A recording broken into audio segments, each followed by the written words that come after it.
The Lion, the Witch, and the Wardrobe by C.S. Lewis. Chapter 1.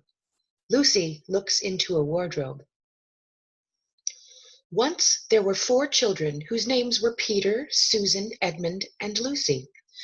This story is about something that happened to them when they were sent away from London during the war because of the air raids. They were sent to the house of an old professor who lived in the heart of the country, 10 miles from the nearest railway station and 2 miles from the nearest post office. He had no wife, and he lived in a very large house with a housekeeper called Mrs. Macready and 3 servants. Their names were Ivy, Margaret, and Betty, but they do not come into the story much. He himself was a very old man with shaggy white hair which grew over most of his face as well as on his head, and they liked him almost at once. But on the first evening when he came out to meet them at the front door, he was so odd-looking that Lucy, who was the youngest, was a little afraid of him, and Edmund, who was the next youngest, wanted to laugh and had to keep on pretending he was blowing his nose to hide it. As soon as they had said good night to the professor and gone upstairs on the first night, the boys came into the girls' room and they all talked it over. "We've fallen on our feet and no mistake," said Peter. "This is going to be perfectly splendid. That old chap will let us do anything we like." "I think he's an old dear," said Susan.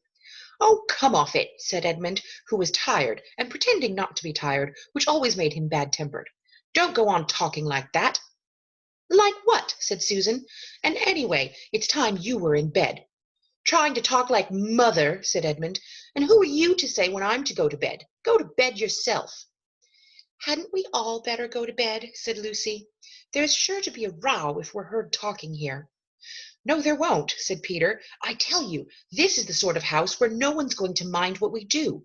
Anyway, they won't hear us. It's about 10 minutes' walk from here down to that dining room, and any amount of stairs and passages in between." "What's that noise?" said Lucy suddenly. It was a far larger house than she had ever been in before, and the thought of all those long passages and rows of doors leading into empty rooms was beginning to make her feel a little creepy. "It's only a bird, silly," said Edmund. "It's an owl," said Peter. "This is going to be a wonderful place for birds. I shall go to bed now. I say, let's go and explore tomorrow. You might find anything in a place like this. Did you see those mountains as we came along? And the woods? There might be eagles. There might be stags. There'll be hawks." "Badgers," said Lucy. "Foxes," said Edmund. "Rabbits," said Susan.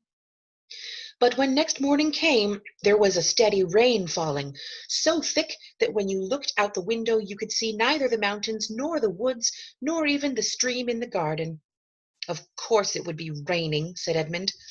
They had just finished their breakfast with the professor and were upstairs in the room he had set apart for them, a long, low room with 2 windows looking out in one direction and 2 in another. "Do stop grumbling, Ed," said Susan. 10 to 1 it'll clear up in an hour or so, and in the meantime we're pretty well off. There's a wireless and lots of books." "Not for me," said Peter. "I'm going to explore in the house." Everyone agreed to this, and that was how the adventures began. It was the sort of house that you never seemed to come to the end of, and it was full of unexpected places.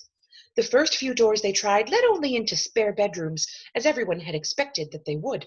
But soon they came to a very long room full of pictures, and there they found a suit of armor. And after that was a room all hung with green, with a harp in one corner. And then came 3 steps down and 5 steps up, and then a kind of little upstairs hall and a door that led out onto a balcony. And then a whole series of rooms that led into each other and were lined with books, most of them very old books, and some bigger than a Bible in a church. And shortly after that they looked into a room that was quite empty, except for one big wardrobe, the sort that has a looking-glass in the door. There was nothing else in the room at all, except a dead blue bottle on the window-sill. "Nothing there," said Peter, and they all trooped out again. All except Lucy. She stayed behind because she thought it would be worthwhile trying the door of the wardrobe, even though she felt almost sure that it would be locked. To her surprise, it opened quite easily, and 2 mothballs dropped out. Looking into the inside, she saw several coats hanging up, mostly long fur coats. There was nothing Lucy liked so much as the smell and feel of fur. She immediately stepped into the wardrobe and got in among the coats and rubbed her face against them, leaving the door open, of course, because she knew that it is very foolish to shut oneself into any wardrobe. Soon she went further in and found that there was a second row of coats hanging up behind the first one. It was almost quite dark in there, and she kept her arms stretched out in front of her so as not to bump her face into the back of the wardrobe. She took a step further in, then 2 or 3 steps, always expecting to feel woodwork against the tips of her fingers. But she could not feel it. This must be a simply enormous wardrobe, thought Lucy, going still further in and pushing the soft folds of the coats aside to make room for her. Then she noticed that there was something crunching under her feet. I wonder, is that more mothballs, she thought, stooping down to feel it with her hand. But instead of feeling the hard, smooth wood floor of the wardrobe, she felt something soft and powdery and extremely cold. This is very queer, she said, and went on a step or 2 further. Next moment she found out that what was rubbing against her face and hands was no longer soft fur, but something hard and rough and even prickly. "Why, it's just like branches of trees!" exclaimed Lucy.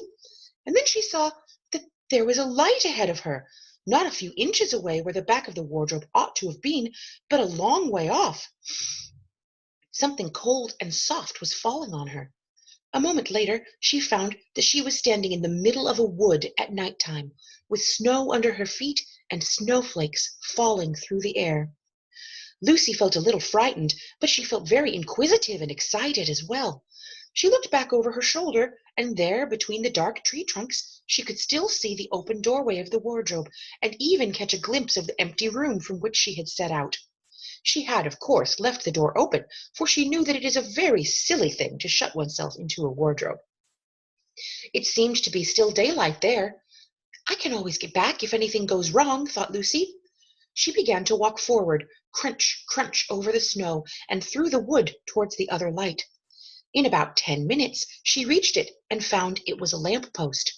As she stood looking at it, wondering why there was a lamp-post in the middle of a wood, and wondering what to do next, she heard a pitter-patter of feet coming towards her, and soon after that a very strange person stepped out from among the trees into the light of the lamp-post. He was only a little taller than Lucy herself, and he carried over his head an umbrella white with snow. From the waist upwards he was like a man, but his legs were shaped like a goat's. The hair on them was glossy black, and instead of feet he had goat's hooves. He also had a tail, but Lucy did not notice this at first because it was neatly caught up over the arm that held the umbrella, so as to keep it from trailing in the snow. He had a red woolen muffler round his neck, and his skin was rather reddish too. He had a strange but pleasant little face, with a short pointed beard and curly hair, and out of the hair there stuck 2 horns, one on each side of his forehead. One of his hands, as I have said, held the umbrella. In the other arm he carried several brown paper parcels. What with the parcels and the snow, it looked just as if he had been doing his Christmas shopping. He was a fawn, and when he saw Lucy, he gave such a start of surprise that he dropped all his parcels. "Goodness gracious me!" exclaimed the fawn.